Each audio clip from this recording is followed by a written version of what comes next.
Check this thing out, fellas. So this is an Encore Pro line. What is that, you say? Well, it's got a 17.5 horsepower Intech overhead valve engine on it, which is okay. So I want to tell you a bit about this thing. I think this is probably one of the better walk-behinds I've come across in a while. I'm not going to say it's the best on the planet because I have a series on that.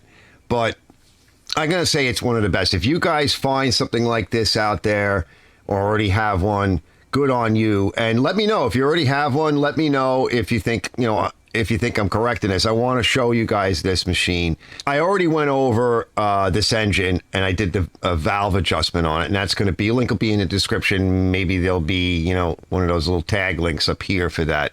So why I say it's one of the best, it's very serviceable. It's made very well.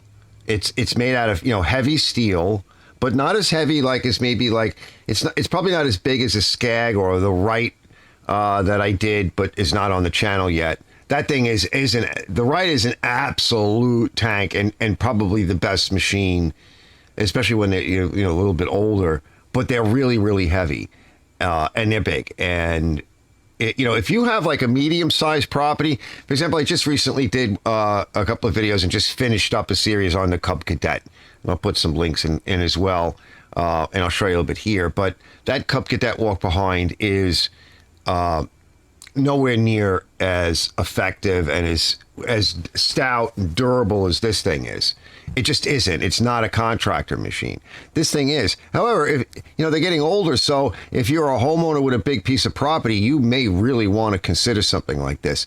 Again, because this service joints all over the place, places where you can squirt lube in and Zerk fittings and, you name it, grease fittings, and it's just built so well, and that's what I want to show you. We're going to go over in this episode, and just show you all get you in tight, get you in close, show you all the different aspects of it and points of it. Just going to do a quick little tune-up on it.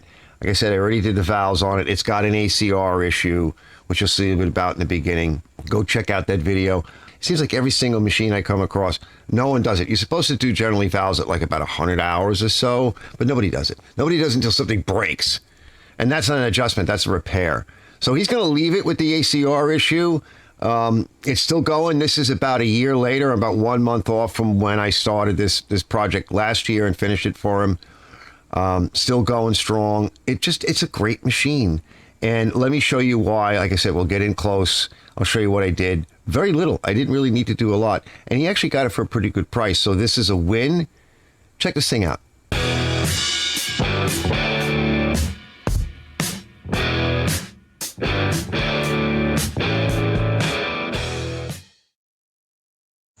Okay, so I think it's in choke mode. So I know you can't feel it, all right? But what I do from my feeling of these motors and kind of managing them, so we're going to pull it over a little bit. So if you get to the point, I can feel it. It's in a compression stroke. It's hard to pull. Almost feels like it's going to break the rope. There it is right there. She's like locking up. It's got a lot of compression. And then if I go from here and just kind of give it a yank, all right, let's try it again. See what I mean?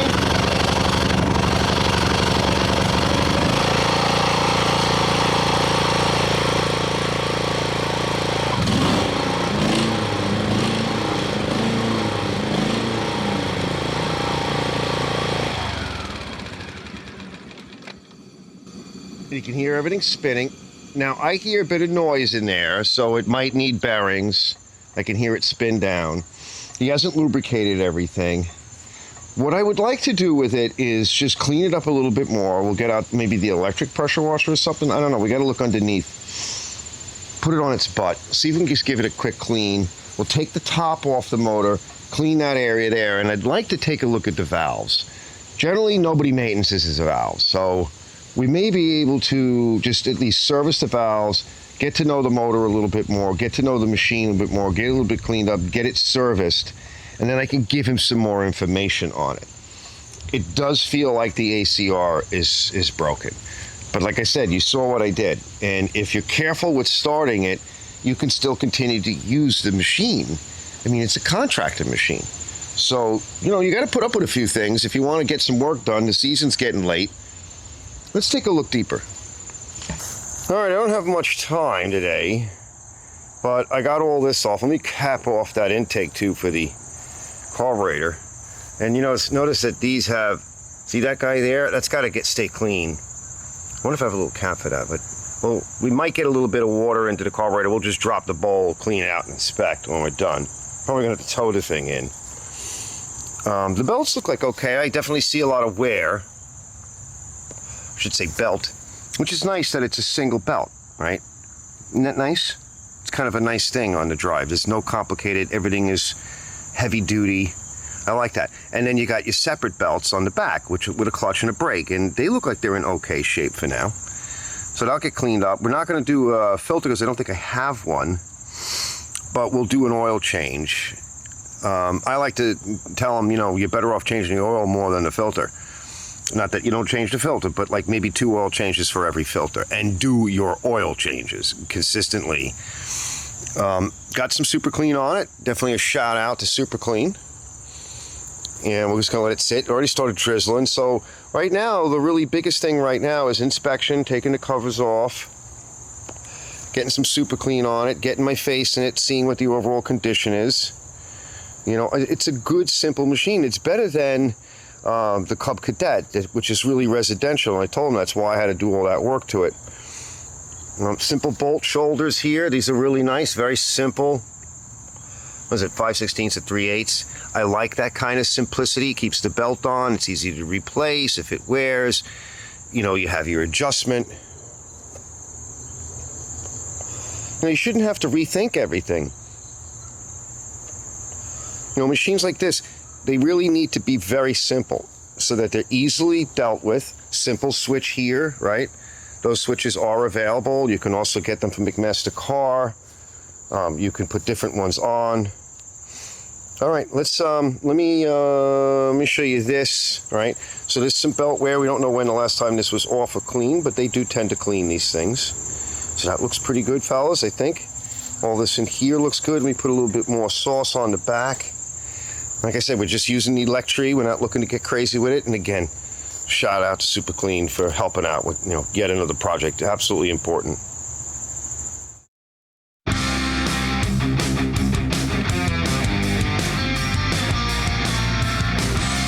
That's the blog.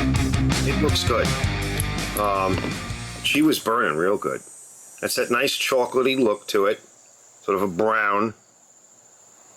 And a little bit of carbon around it. Now, that gasket was not seated right. People don't know to make these plugs properly tight. And these mechanics, they just don't have any experience. It's like anybody can be unfortunately, anybody can be a small engine mechanic. Like, you don't need to know a lot. Problem is, you start charging for it thinking that you can do this for a living, and you really can't even get a plug tight.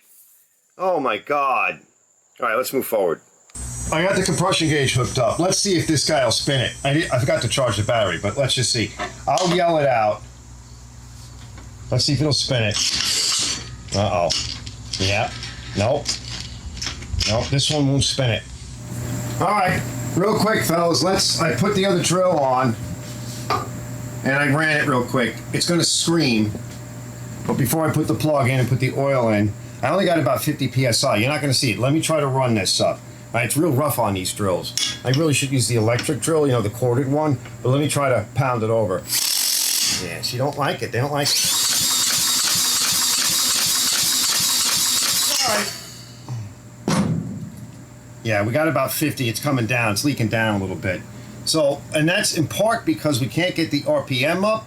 It also, the way these motors pump are weird. When they have the ACR, you'll actually feel like it could actually give a bigger reading. So it's got some wear on it for sure. We'll put a little thicker oil in it.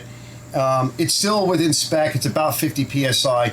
But because there's no blow off, you're feeling all of the pressure at that moment. And there's no way for it to really cycle and kind of pump up. So it really can't cycle and build pressure the way it really needs to. Once it's running, it'll be fine. Now, there's a lot of explanations as to, that little cam thing. It's a little piece that comes out, sprung load, and it hits the cam at low RPM and opens up that exhaust valve a little bit at the right moment.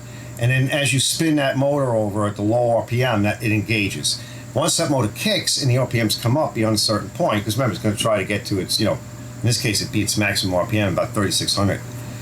Once it comes up, that thing, centrifugal force throws it out of the way. It can't stay there anymore. So normal valve operation like this would return. So that's why we're having a problem starting this thing. There's a lot of its pressure is there for you, and you're going to feel it. And it is down a little bit, so the motor is worn to some degree. But she looks good, okay? So there's life left in it. All right, fellas, I want you to listen. Okay, now it could be the governor, but it could be the ACR. The thing I don't like about is that when these little pieces break off, where do they go, right? Where are they going to hit? So let me see if I can get it to do it. Now, I'll shut up. I got about as quiet in here as I'm going to get it.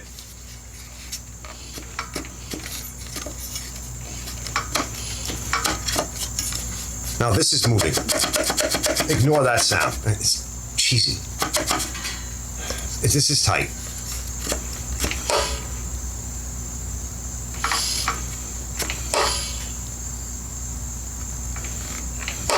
Oh. What's that? I don't know.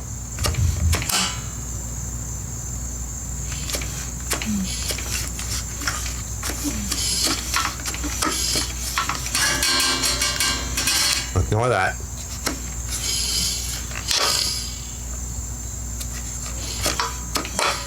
Okay.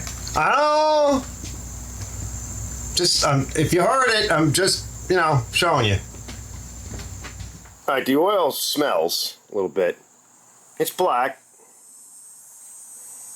Yeah, it's older oil. It smells. It definitely needed to be replaced. All right, let me get rid of this. We'll get to the next step. All right, fellas. Now for this application, I'm going to be using about a 50-50 mix. I like the Valvoline. This is pretty cheap. This is just their synthetic blend Max Life. So it's for cars. And it probably just has some things in it to swell the seals. About 50-50. It's 1030. Keep in mind we're coming into, it's warm today, but it's September and we're coming into the cooler season. So, and the motor's got some wear, so I added some Rotella. It's the T5. It's also a semi-synth, but it's a 1540. It's a nice blend. This is for trucks, diesel trucks and stuff. So it's going to have the zincs and the other stuff in it. I think it'll help out this motor. It is a little older motor, so a little bit thicker oil. Clean your dipstick, fellas. All right, and don't forget to clean out the dipstick funnel thing, right? The holder where this goes into, all around the edges and everything, because you're just going to be knocking that gack back in. Even though I pressure wash, it's still, wow, that was a whistle. Even though I pressure wash, it still winds up in there and around the bayonet lock. Check your O-ring on the bottom. They often leak. If they leak, replace the O-ring, clean it. If there's too much dirt down there at the bottom of the dipstick, where the O-ring is and it goes into the block, especially on the older flatheads, it'll wear it. It'll oblong that hole. It'll wall it out. And what'll happen is you'll leak oil. So one of the fixes for that is if the O-ring doesn't work, clean it really good with some brake cleaner, some gum out, get it in there good, get the dipstick cleaned out. A little bit of RTV, pop it together, walk away from it for a day, and it'll probably be fine. I'll see you guys in a bit. All right, RC12YC. I just cleaned it. See, it's nice. About 32 thousandths, no more. And now I'll tighten it properly. A little bit of copper no-sees. All right, I'm just going to take a quick look at the carburetor. Now I shut this valve off. That filter looks good. Maybe even new. It's certainly been replaced. I don't see any gack in the bottom. We probably okay, but we've got a decent filter in there. Now this tank is big. It's up high, so that's a great filter to use. This little guy here, make sure it's clean, which it is. If you want to spray a little gum out on it, I will. I'm just going to drop this, let the stuff drain out, take a peek in there. If I see something, I'll let you know. But if not, we shouldn't have to do anything. We don't need to take the carburetor off or anything. Let's just get through that, make sure everything is good there, put it back together again. Then I can put the top on as soon as I'm satisfied with the oil. Now, before I put the top on, you see this guy here? This is his kill. It goes over to the coil. And it was just laying. So somebody was in here. Maybe it fell off. This one actually had a little, it's got a blade terminal on it. So it did have a blade terminal at one point. What's this all about? So this wire, I don't know what was there, but That's not there anymore, or maybe it was just the plastic for that. But I put this on and it worked fine. It was able to shut the engine off. Let me see if I have a nut for that. If I do, let me put that on. Just a couple little things. Then I'm going to get to the lubrication and we'll be done.